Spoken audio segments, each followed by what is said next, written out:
Breaking news এতিয়া আমি জনামতে যে নেপকুৰ যি ইলেক্ট্ৰিচিটি বোৰ্ড আছে সেই বোৰ্ডখনে এতিয়া পানী এৰাৰ পূৰ্ণ সম্ভাৱনা আছে আৰু তাৰ লগে লগে দয়াং ধনচিৰি আৰু তাৰ কাষৰীয়া নৈবোৰত বিক্ষম বন্যাৰ সৃষ্টি হ'ব পাৰে। সেইকাৰণে মই এতিয়া উপস্থিত আছোঁ ধনচিৰি নৈৰ কাষত। এয়া আপোনালোকে কেমেৰা পাৰ্চনক দেখুৱাবলৈ অনুৰোধ কৰিম যে কিভাৱে পানী বৃদ্ধি হৈ আছে। এয়া আপোনালোকে দেখিব পাইছে এই ধনচিৰি নৈত কিভাৱে পানী বৃদ্ধি হৈছে।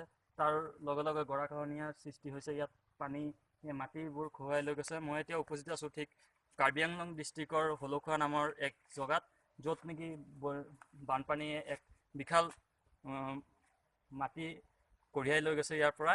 সেইটো কাৰণে মই ইয়াত উপস্থিত আছোঁ। আপোনালোকক দেখুৱাবলৈ অনুৰোধ কৰিম যে কিভাৱে এইবোৰ ভাঙা হৈছে। এতিয়া ভাঙি ভাঙি পৰিছে, এইটো ওচৰতে ভাঙি আছে।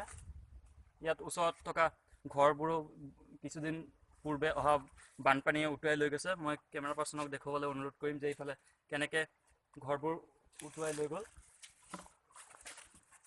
এয়া আপোনালোকে দেখিব পাইছে কিভাৱে ঘৰবোৰ ভাঙি গৈছে।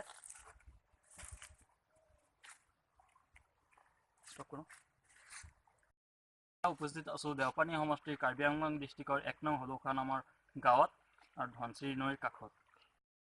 পূৰ্বে ইয়াত যি বানপানী হৈছিলে তাৰ ফলত বহুতো ক্ষতি হৈছে। তাৰ ফলত ঘৰবাৰীবোৰ উটুৱাই লৈ গ'ল। ঘৰবাৰী, গৰু ছাগলী পানী বৃদ্ধি হৈছে।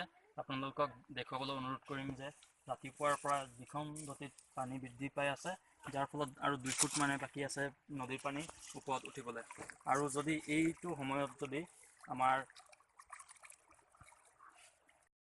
যাৰ ফলত নেপকুৰ পানী যদি এৰে, যিটো হাৰে ইয়াত পানী আহি আছে, তাৰ ফলত আজি ৰাতিৰ 10-11টামান বজাত চাগে নদীৰ পানী একদম বৃদ্ধি হৈ বিশাল বন্যাৰ সৃষ্টি কৰিব।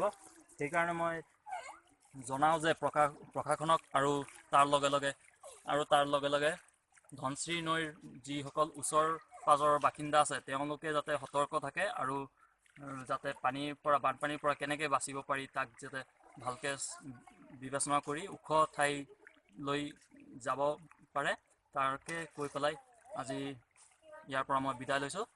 জয় হিন্দ।